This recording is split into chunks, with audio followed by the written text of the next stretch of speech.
नमस्कार दोस्तों, स्वागत है आपका हमारे YouTube चैनल पे। और आज का हमारा टॉपिक है, क्या तुम उसके लिए रोते हो जैसे तुम्हारी बिल्कुल भी फिक्र नहीं है क्या ऐसा? रोते हो? तो सबसे पहले अपने आपसे एक सवाल पूछो, तुम उसके लिए क्यों रोते हो भाई जिसकी तुम्हें फिक्र ही नहीं? तो मतलब उसके लिए रोने का क्या फ़ायदा है? जब भाई कोई फिक्र ही नहीं करता, तुम्हें आंसू की वैल्यू नहीं है। क्या इतने सस्ते हैं तुम्हारे आंसू कि तुम उस इंसान के लिए रो जिसके लिए फिक्र नहीं है, जिसकी तुम्हें फिक्र नहीं है, सॉरी, उसे फिक्र नहीं है तुम्हारी? तो मैं दोस्त, रोना बंद कर दो उसके लिए, ठीक है? रो तभी तक जब तक अगले की आंखों में आंसू हों। इमोशनली रो, ठीक है? स्ट्रेस भी कम होता है रोने से।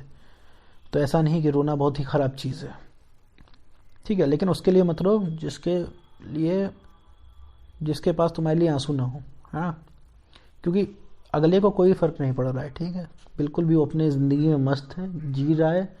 तुम सिर्फ अपने आप को डे बाय डे गड्ढे में गिरा रहे हो। डे बाय डे अपना कॉन्फिडेंस गिरा रहे हो, सेल्फ इस्टीम कम कर रहे हो, और सेल्फ रिस्पेक्ट की तो धज्जियाँ उड़ी रही हैं साथ में। अपने आगे स्टैंड करने लायक तुम खुद को नहीं छोड़ रहे हो कि अगर शीशे में खड़े हो रह के सवाल जवाब किया जाए तो तुम्हारी नज़रें झुक जाएंगी खुद के सामने। हर चीज़ का तरीका होता है। अगर तुम उसके सामने रो रहे हो, ठीक है, तो कुछ ना कुछ, जाहिर सी बात है, कुछ ना कुछ एक्सपेक्ट करते हो उससे। अब जिससे तुम्हारे रोने का फ़र्क नहीं पड़ रहा है वो तुम्हारी एक्सपेक्टेशन कैसे पूरी करेगा? ये तो बहुत ही दूर की बात है। तो फिर कमी कहाँ आ रही है? रो रहे हो तो एक ज़माने में कुछ वैल्यू रही होगी उसकी, और आज वो वैल्यू नहीं है। तो फिर कमी कहाँ से आ रही है? वो तो विक्टिम है ही, सॉरी, वो तो कल्प्रिट है ही। कल्प्रिट का मतलब है दोषी। साथ में तुम्हें खुद को भी देखना है कि तुमने ज़रूर कुछ ना कुछ ऐसा किया होगा, मतलब गलती तुम्हारी भी होगी, क्योंकि तुम चेंज हो गए। गलती ये तुम्हारी है। थोड़ा सा कड़वा है बट फ़ायदेमंद है, करेले की तरह है, क्या ना? कड़वा है पर फ़ायदेमंद है। तो जितना जल्दी चीज़ों को एक्सेप्ट करोगे, अब गलती तुम्हारी कहाँ है, अब ये चीज़ मैं बताता हूँ कि कल अगर तुम्हारे आंसू से उसको फ़र्क पड़ता था और आज नहीं पड़ता है, तो वो नहीं चेंज हुआ है। चेंजमेंट तुम में आया है कि तुम वो इंसान नहीं रह गए हो। तुम जैसे पहले थे वैसे अब नहीं रह गए हो। चीज़ों को जैसे पहले फॉलो करते थे अब नहीं फॉलो करते हो, ठीक है? सबसे बड़ा रीज़न इसमें है हमेशा इमोशनल रहना। तो अपने अंदर चेंज करो। अगर तुम चाहते हो किसी को फ़र्क पड़े, ठीक है, तो उसके लिए तुम्हें डिज़र्विंग बनना पड़ेगा, ठीक है? कि किसी की आंखों में आंसू आए तुम्हारे लिए और किसी को फ़र्क पड़े। फ़र्क तभी पड़ता है जब कुछ वैल्यू होती है, ठीक है? तभी तुम्हें फ़र्क पड़ता है। सड़क पे कोई कॉमन पीपल जा रहा होता है तुम्हें नहीं फ़र्क पड़ता है, बट यहाँ से अगर कोई सेलिब्रिटी गुजरता है तो तुम्हें फ़र्क पड़ता है। तुम्हारा दिमाग ऑटोमेटिकली सिग्नल देता है, अरे ये तो एक्स वाई जेड सेलिब्रिटी है। फ़र्क पड़ा कि नहीं? ऐसे तो लोग आ जा रहे, नॉर्मल है।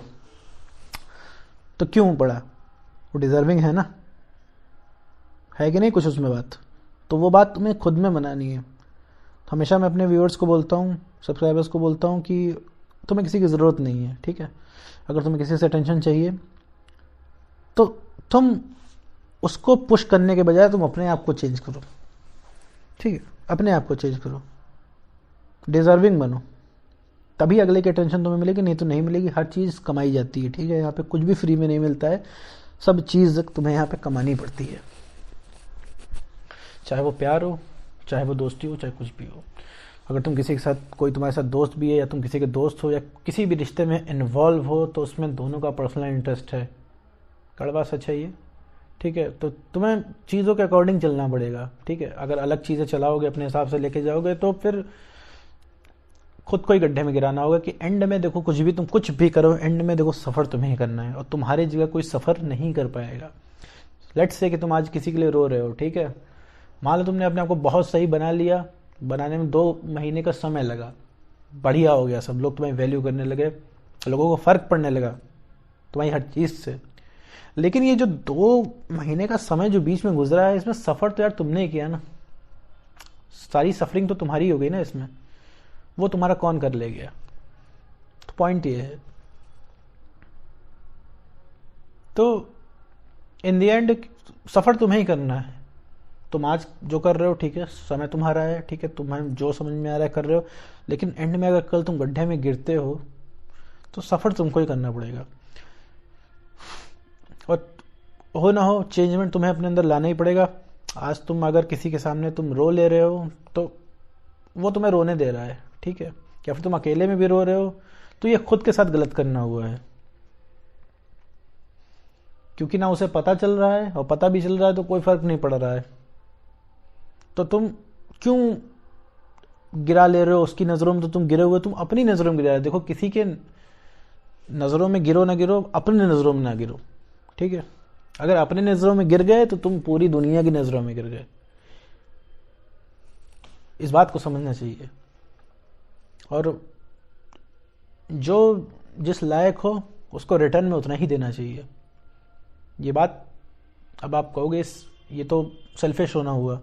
नहीं मेरा भाई, सेल्फिश नहीं है ये। इसमें दोनों की भलाई है, इसमें खुद की भलाई है, अगले की भी भलाई है। तुम अगले को विक्टिम ही तो बना रहे हो, कल्प्रिट ही तो बना, सॉरी विक्टिम नहीं, कल्प्रिट ही तो बना रहे हो।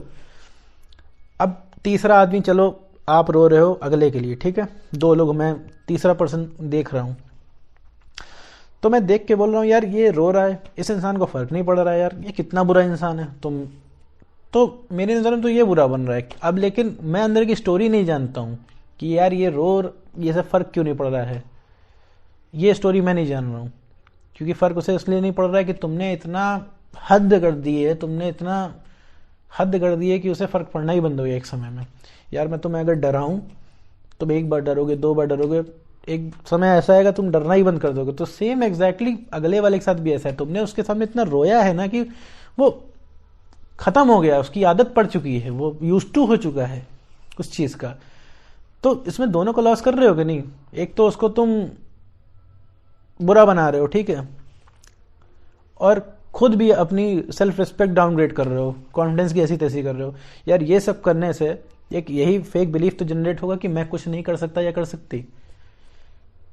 तुम्हारे अंदर यही तो गिरी हुई भावना आएगी, यार मैं रो ले रहा हूँ, रो ले रही हूँ, किसी को कोई फर्क नहीं पड़ रहा है, मैं क्या करूँगा या करूँगी ज़िंदगी में। तो ये सब चीज़ें ना बैठें, इसलिए कहता हूँ कि भाई उसके लिए मत रो जिसके लिए आंसू ना हो तुम्हारी आंखों में। अपने आप को बेटर करो, अपने आप को ठीक करो, उसके तरीके होते हैं। तुम्हें रोना नहीं पड़ेगा इसके बाद अटेंशन के लिए। तुम यहाँ घंटों रोते हो, कोई फर्क नहीं पड़ता है, ठीक है। कल तुम खुश रहोगे, जो तुम्हें चाहिए होता है, जो तुम्हें टेंशन चाहिए होती है वो तुम्हें मिल जाएगी, लेकिन रोने से नहीं। तो अपने आप को बेटर करो। अपने आप को बेटर कैसे करेंगे, इसमें मैंने काफ़ी सारी वीडियोस बनाई है। वीडियोस का डिस्क्रिप्शन, वीडियो का लिंक आपको डिस्क्रिप्शन में मिल जाएगा, आप वहाँ से देख सकते हो कि अपने आप को बेटर कैसे करें। तो बस यही आज की वीडियो में, बस इतना ही।